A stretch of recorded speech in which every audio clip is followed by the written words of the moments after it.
the battle for Bihar heats up, special arrangements will be put in place for women who wear a veil or a burqa. The commission has stated that special arrangements will be made for the respectful identity verification of women wearing veils or burqas. Their identity will be verified at polling stations in the presence of female polling officers or assistants to ensure their privacy. Now, this comes amid demands that have come in, with many saying that there is a possibility of actual vote chori that could take place. So identity needs to be established. Some political parties had also claimed that this was communal or this was a bid to divide and Mohit. Now, there are announcements that have been made of the special polling arrangements that will be made, which means that there will be checks conducted, but it will be done in the presence of female polling officers. What are the details of the measures that will be taken by the EC?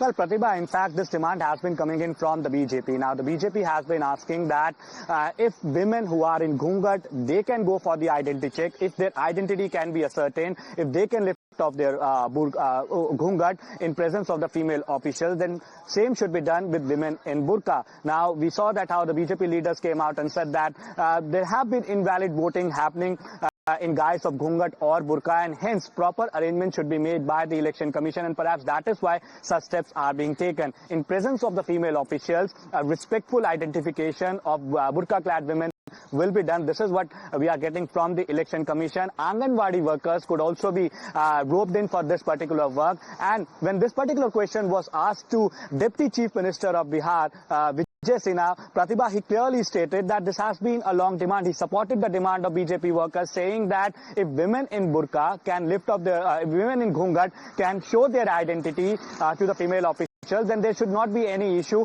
with the women in Burqa getting their identity checked by the female officials. It's not about Ghungat, it's not about Burqa, it's about the invalid voting. And he also mentioned that in past there have been several instances where women in Ghungat or Burqa, they have indulged in invalid voting. So this is a major step that has been taken by the Election Commission. This was a long demand by the BJP. In fact, Giriraj Singh also, the Union Minister, also stated that the identity of Burqa-clad women should be checked so that there should not be any vote chori or invalid voting. So the female officials, female workers will be there at the booth. Women who will come in burqa, they will be respectfully identified, and then they will be allowed to cast their vote. But we have seen that how the opposition parties, they have been attacking the government, saying that this is the bid to divide the voters on the basis of communal lines. But there is nothing communal. It's also same for Ghungat and it's also same for burqa. Back to you.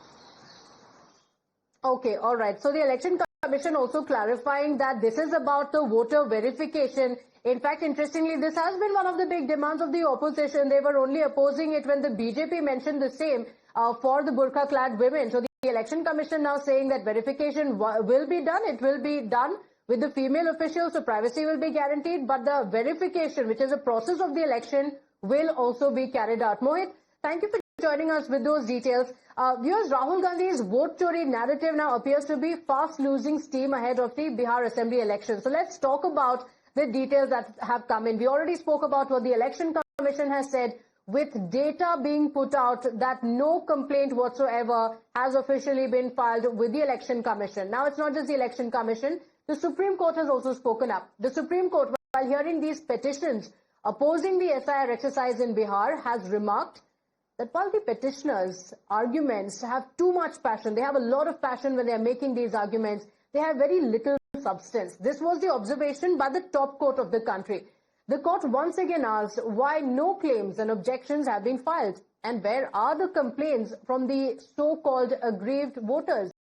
When Prashant Bhushan tried to present 20 additional affidavits before the court claiming that they were of aggrieved persons, the court asserted that it's not the business of inquiring. That's not the business of the court. The matter has been listed now for further hearing on the 16th of October. Now, while the Supreme Court waits to hear actual victims, the Election Commission is also waiting for actual complaints. In a post on social media platform X, the Bihar Chief Electoral Officer has shared a document that shows that no appeals or objections have been filed regarding the addition or even the deletion of names in the electoral roll so far. The BJP has now trained guns at Rahul Gandhi, accusing him of spreading false propaganda to mislead the people. Let's get you more breaking updates now coming in. Now, Bihar Assembly Election 2025, as the nomination process for the first phase has begun, with the Bihar Assembly elections inching closer. The nomination process for the first phase is set to begin on Friday. So, a significant step in the high-stakes electoral battle in the state. The candidates will begin filing their nomination papers for 121 assembly constituencies, which is the first phase of the elections spread across 18 districts as the election fever intensifies across Bihar. Now, the Election Commission of India will issue the official notification for the first phase on Friday. And this, of course, formally kicks off the nomination process as the voting for the first phase will begin on the 6th of November. There are 18 districts that are going to polls in the first phase, and the nomination process for all of it is going to begin. And the nomination window will be opening up. Political activity, of course, gaining momentum across the state. Rallies, strategy, meetings, candidate selection, discussions are going on in full swing, especially among the key alliances that are gearing up for a fiercely contested election. In fact, amid this build-up, the Bihar BJP president has also said that the NDA will announce its seat-sharing formula and list of candidates within the next 2 to 3 days. So Mohit is live with us. And Mohit, this is, of course, the first step, and hectic negotiations will be taking place in both the alliances on the seat sharing, the candidates for each of these constituencies. What are the details you're picking up?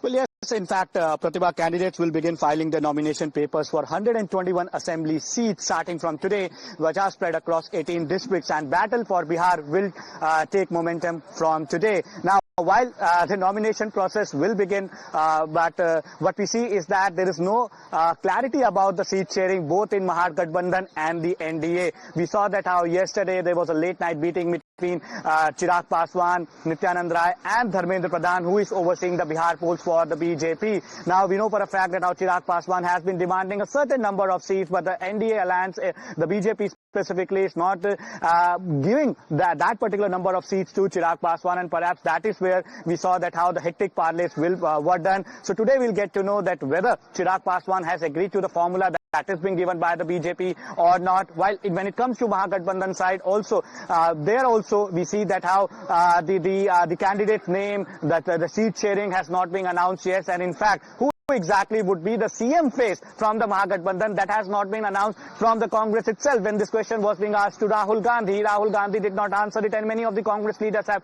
come out and said that as of now their priority is about seat sharing and fighting elections, not about who exactly would be the CM face. So yes, there is a problem between both the alliances, while on one hand we saw that Jitam Ram Manjhi also in a way, in a post, in a satirical post, asked for 15 seats, but then 15 seats will be a huge number to get to Hindustani Awami Morcha. So how all these allies would be accommodated by the BJP, that remains to be seen, because today is the day when the nomination process will begin. And what we are getting to know is that on 11th or 12th, the core group meeting of the BJP Bihar will take place, and in all likelihood, the Central Election Committee, which is being chaired by the Prime Minister Narendra Modi of the BJP, that will take place in the evening on 12th, and the first list of the candidates from the BJP will come out on 13th, because as we were discussing that the nomination process will begin, and the BJP would like that their candidates and all the political parties in fact would like that their candidates should have some time in hand, and hence there will be a lot of hectic negotiations that will be taking place, seat sharing, candidate decision, big